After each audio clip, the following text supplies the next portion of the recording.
அம்மா 18/1/2025 நான் பதிவிடுகிறேன். உலகத்தில் 9 கிரகத்தை முழுங்கிய உலகத்தில் ஒரு சக்தி எது என்றால் உலக மகா சக்தி பத்ரகாளியம் தான். அவளுக்கு நிகர் இந்த உலகத்தில் எந்த சக்தியும் இல்லை.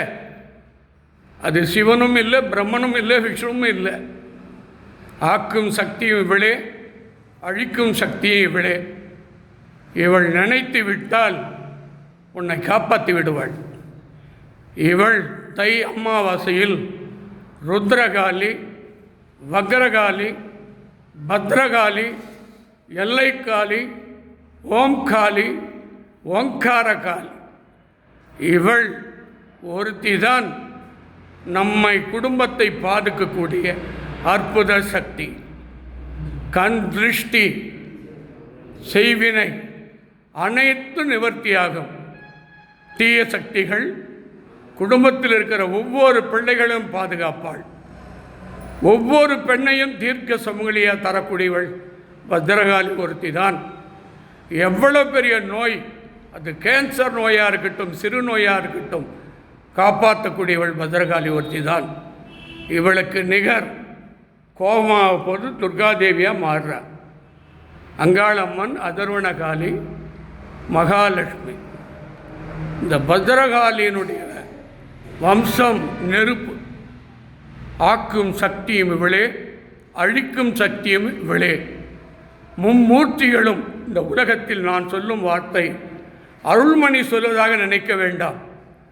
மும்மூர்த்திகளும் திருக்கைலத்தில் சிவன், பிரம்மன், விஷ்ணு, கணபதி, முருகன் 5 பேரும் கையெடுத்து வணங்கி வரத்தை வாங்கியவர்கள் இந்த அம்மா பத்ரகாளி கிட்ட ஒட்டி தான்.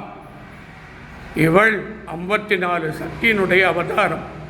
இவள் தான் பெரும் சக்தியானவள். பெருமாளுடைய அம்சம்தான் வராகி அம்மன். இவள் நினைத்து விட்டால் உங்களை பாதுகாத்து விடுவாள்.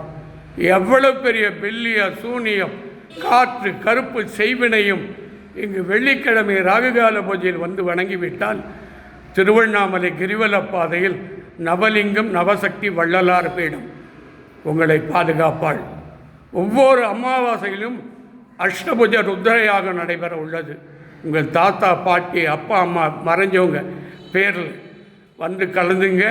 அனைத்து பூஜைக்கும் 11,000, யாகத்துக்கு 10,000, இப்படி அன்னதானத்துக்கு 5,000, 10,000 இப்படி வாரி வழங்கி யாருக்கெல்லாம் எந்த பிரச்சனை இருந்தாலும், எந்த தீய சக்தி இருந்தாலும் நிவர்த்தியாகி இப்போது அம்மள் நம்மை கண் திறந்து பார்த்து உங்களுக்கு எல்லா அருளையும் தருவாள் என்பது சக்தி அருள்வாக்கு. அம்மா, பேசும் தாயே, பெரும் சக்தியானவளே, நீ கருவறையிலே ஜொலித்து கொண்டிருக்கிறாய், கண் திறந்து பார்த்து கொண்டிருக்கிறாய். எல்லா பூவும் இறங்கினாலும் மல்லிப்பூவை அசையவிட்டு இறக்கி காட்டுகிறாள்.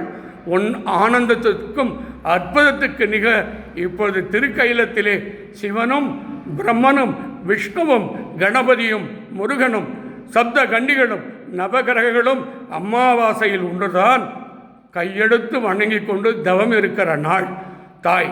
இந்த தாய் யார் ஒருவர் வணங்கிவிட்டால் உங்களுக்கு எல்லா சக்திகளும், எல்லா யோகங்களும், திருமண பாக்கியம், குழந்தை பாக்கியம், கோர்ட்டு கேஸு வழக்கு, குடிப்பழக்க நிவர்த்தி, கண் திருஷ்டி நிவர்த்தி, சீயசக்தி நிவர்த்தி, என்றும் 16 மார்கண்டேயனை போல வாழக்கூடிய வலிமை படைத்தவள், தீர்க்க சுமங்கலி பாக்கியத்தை தரக்கூடியவள், உங்கள் பிள்ளைகள் மக்களை பாதுகாக்கக்கூடியவள் அம்மா அருள்வாக்கு, தெய்வ அருள்வாக்கு. இப்போ மகா தீபா.